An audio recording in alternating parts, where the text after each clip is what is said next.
Coucou ma chérie. Qu'est-ce qui se passe après la colère, la déception, la tristesse, la rage, la... Qu'est-ce qui se passe? On en parle ici.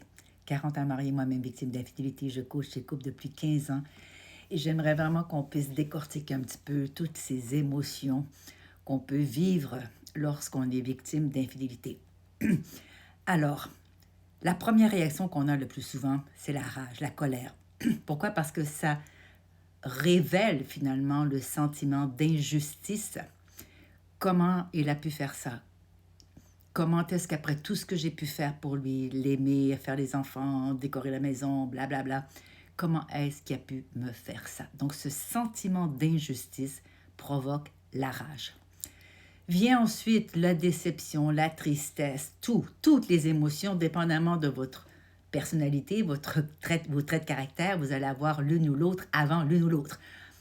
Mais à la fin, quand tout s'est calmé, dans ce sens qu'il n'y a plus de colère, ou du moins elle est tolérée, la tristesse est contenue, le dégoût s'organise, bref, quand toutes les immenses émotions sont apaisées, il arrive un moment où il y a le plat, le vide, le calme. Vous n'êtes moins entouré d'images, de ruminations, etc.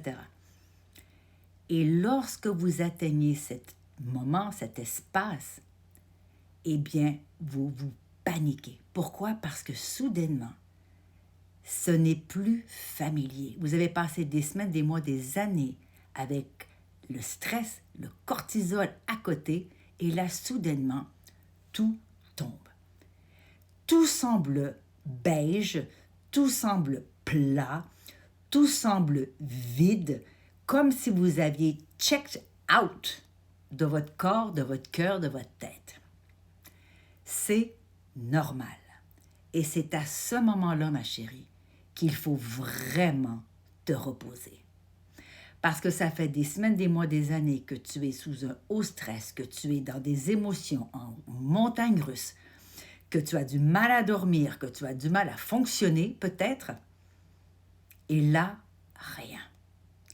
Ben, ce rien, ma chérie, c'est ton autorisation à récupérer. Alors, dors, va prendre des marches, roule-toi dans une couverture devant Netflix. Bref, prends soin de toi pendant cette récupération d'énergie et de sens. Et ensuite, tu pourras éventuellement recommencer ta vie normalement. Mais croire que tu peux passer du cortisol, du stress, de l'inquiétude, de la rage, de la tristesse et tout ça, et qu'un jour au lendemain, tout s'organise, non. Il y a tout ce cheminement, et puis, crac. Lorsque moi j'étais dans cet espace de rien, je me suis mis à paniquer parce que là, je n'avais plus de sensation. J'avais l'impression d'être morte, plus rien. Je regardais des cartoons, ça me faisait pas rire. Je regardais mon chat ronronner, ça me faisait rien. Je mangeais la meilleure crème glacée, qui est mon plat favori. J'avais pas particulièrement envie. Bref, tout était devenu beige. C'est OK, ma chérie. Prends ce temps pour toi.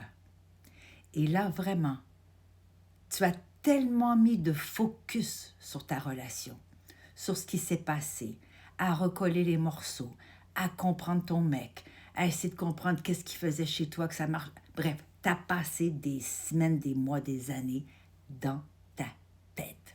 Et qu'est-ce qui se passe quand on est dans notre tête? Eh bien, ça provoque des émotions. Et les émotions s'installent dans notre corps. C'est la seule place qu'ils peuvent aller, c'est dans le corps. Et là, ça nous pompe toute l'énergie qu'on a. Donc, c'est normal, ma chérie, que tu sois épuisée, vidée, crevée. C'est normal.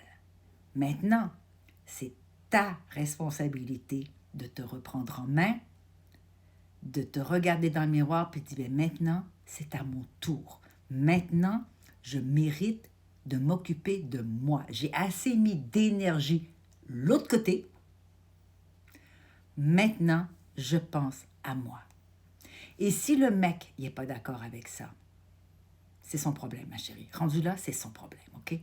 Tu lui dis, voici, mon besoin, c'est ça, et je vais m'occuper de mon besoin. C'est tout. Alors, peu importe ce que tu aimes faire, aller au spa, aller nager, aller au cinéma, aller en retraite méditative avec des bols de son, aller... Ça n'a pas d'importance. Ce qui est important, c'est ce qui te fait du bien à toi. Un bon livre, ça fait du bien. Un bon roman. Mais lâche les écrans, lâche TikTok, lâche Instagram et tout, parce que ça, ça procure finalement du stress parce que tu vas voir éventuellement quelque chose qui va parler d'infidélité, tu vas voir quelque chose qui va parler d'un truc qui va déclencher des émotions. Laisse tomber tout ça. Ferme l'écran et occupe-toi de toi. Et je te promets que petit à petit, parce que c'est un long chemin de croix, que petit à petit, la légèreté va revenir et petit à petit, tu vas retrouver la joie en toi. Pas parce que l'autre va t'avoir procuré cette joie, pas du tout. Parce que toi, tu vas avoir retrouvé un sens à ta vie, retrouver un sens de dignité. De dignité avec toi-même, parce que tu vas avoir pris soin de toi. Et parallèlement ou par conséquence, si je peux dire, quand tu prends soin de toi, tu sais de qui tu prends soin, ma puce? Tu prends soin de ta petite fille à l'intérieur qui, elle, a souffert peut-être plus tôt dans sa vie de ce même type d'abandon. Alors, si tu t'occupes d'elle, de toi, comme si c'était toi, petite, de la dorloter, de l'aimer, de la comprendre, de la gâter, tu profites justement de guérir cette blessure d'abandon. C'est peut-être ça le prix à payer pour guérir enfin de cette blessure que tu traînes depuis 100 ans. Alors, que vas-tu faire, ma chérie, pour prendre soin de toi? Écris-le dans les commentaires, partage avec la communauté ce que toi tu fais pour toi et peut-être que s'installera des idées pour les autres, des inspirations pour les autres et qui sait, peut-être que vous formerez un groupe pour vous amuser ensemble.